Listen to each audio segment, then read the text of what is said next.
Hi, I'm Jean Guerrero. I'm an opinion columnist at the Los Angeles Times. And today I'm interviewing Carlos Eduardo Espina, a 23-year-old immigration activist in College Station, Texas, who's amassed a very large following on TikTok of more than 2.5 million people. His videos are all in Spanish and focus on immigration. And now he's organizing people outside of social media with a nationwide Day Without Immigrants on February 14th, this Valentine's Day. It's meant to pressure President Biden to show some love to immigrants by delivering on his campaign promise of a pathway to citizenship for those millions of people who live in fear of deportation. Carlos, thank you for joining us. Thank you. Thank you for having me. It's a pleasure. So first, tell me about this Day Without Immigrants. What is it and why are you doing it? Well, this is something that is born out of necessity, the community's necessity for an immigration reform. I'm the one who's been promoting it on TikTok and social media, but this wouldn't happen if people didn't feel the way I feel, that the community has been betrayed, that we've been lied to, and not just during this administration, for 36 years.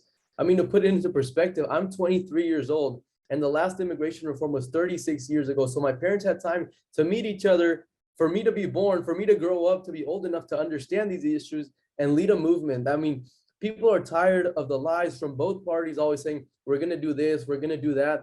And so I have this following on social media that I stumbled upon almost because during the pandemic, I started making videos on TikTok because I couldn't do activism in the streets. And people really identified with the message that I was sending, which was that we need an immigration reform, that immigrants need to demand their rights here in the United States. And I mean, now that's almost all I talk about on Facebook, TikTok. And I was doing a live stream the other day and I was like, you know, guys, we voted for Biden. All of 2021 passed and nothing happened. All of January passed and nothing happened. Like, how long are we going to keep waiting? And people were telling me, Carlos, you have a big following. Let's do something. We're ready for it. We're ready for it. So I made a video. I was like, mi gente, in Spanish, obviously, are y'all ready to do a Day Without Immigrants, February 14th, which there's a lot of spending in the country and we're really going to make ourselves felt. And here we are now. It's gotten big. Un día sin inmigrantes confirmado, lunes 14 de febrero. No vamos a trabajar, no vamos a ir a la escuela, no vamos a gastar nada. El 14 de febrero es uno de los días con mayor actividad económica en todo el año. Así que le vamos a dar al gobierno y a las corporaciones donde más le duele, en el bolsillo. Porque ya es hora de una reforma migratoria. I want to back up a second. Like, how did you go from teaching citizenship classes to becoming a TikTok celebrity?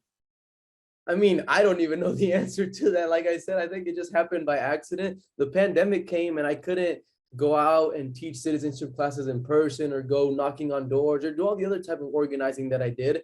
And people kept sending me these TikTok videos. It was dances and singing. And I was like, this is so honestly so stupid to me. I don't care. Stop sending me these videos.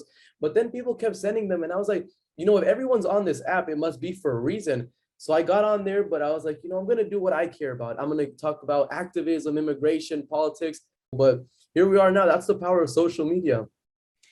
And immigration is also personal to you. Like, you've experienced personally the trauma of deportation. Can you tell me a little bit about what that was like in your family? Yeah, so I wasn't even, it's a very complicated story. My older brother, who's 2 years older than me, was born in the US.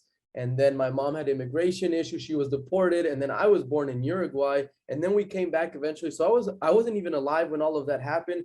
But it's crazy to see how 23 years later, you still see the impact that has on a family, because I see how my brother, who's older than me, was affected being separated from his mother when he was less than 1 year old. Like, those things matter. And I think people don't understand that when they advocate for, oh, let's have a stronger border, let's support people. Like, it's just so easy.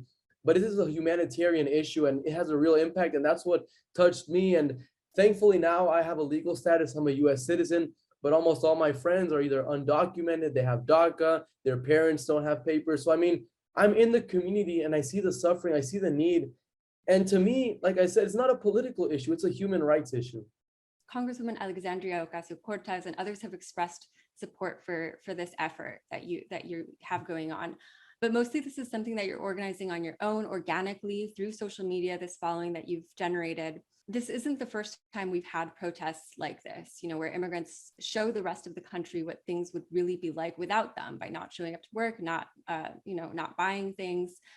Some people have thrown shade on your action, saying it's not gonna work, but you are undeterred. So what gives you faith in this action?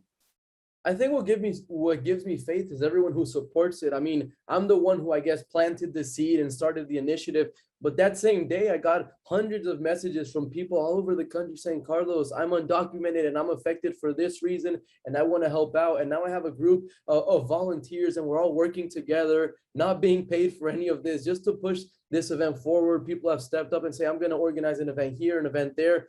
And we have this Facebook group with almost 80,000 members in it. And people have been sharing their stories on there. You know, you hear so many things that you're like, how I have to have optimism. I have to support. I have to keep pushing forward. And our big goal here is to be realistic. We know we won't change the world in one day, but what we're trying to do here is bigger than just February 14th. We want to create a movement. We want this to be the start of something, not just a one day and then the next day everything is normal. We want to incentivize people to start getting involved politically, change their habits, think about who they give money to, who they support, really change the culture and make this unified effort to keep fighting for an immigration reform. Este mensaje va para todos los trabajadores de campo. Ahorita están uniendo fuerza para este 14 de febrero, un paro laboral. Carlos, no sé si conocen Carlos Espinosa, un TikToker que está haciendo un paro laboral.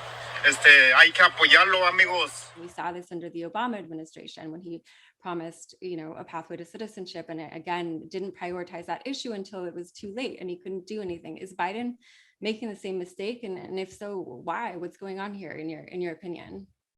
I mean, to be honest, I think we can all recognize that both parties are benefited by having this undocumented class of workers, because it's easy for corporations to exploit them. They can't they can't unionize, they can't have all these rights that a legal status having person would. So in a way, both parties have a different narrative, but it benefits them in the same way. And it's also a very contested political issue. There's a lot. That's one way to drive out voters. I mean, you see the Republicans, they have their anti-immigration narrative. The Democrats have their pro-immigration narrative. But you ask any immigrant, has anything changed since Trump and Biden? I mean, it's essentially the same. And I do think he's making a big mistake, because I think this issue is going to decide many elections for the years to come. We see states like Nevada, states like Arizona, states like Georgia, which were decided by very small margins, Texas, which is increasingly becoming a battleground state. I think the party that capitalizes and provides an actual immigration reform for the people affected by this issue is going to have a massive support. I mean, that is a big base of people. And then others like me who are impacted by the issue. So the Democrats need to wake up and realize that if they keep sleeping on the issue, maybe the Republicans will wake up before them and do something that the Democrats have promised but haven't delivered. And you're also organizing an in-person protest in DC, right? Can you tell me a little bit about that and how people can get involved and show support?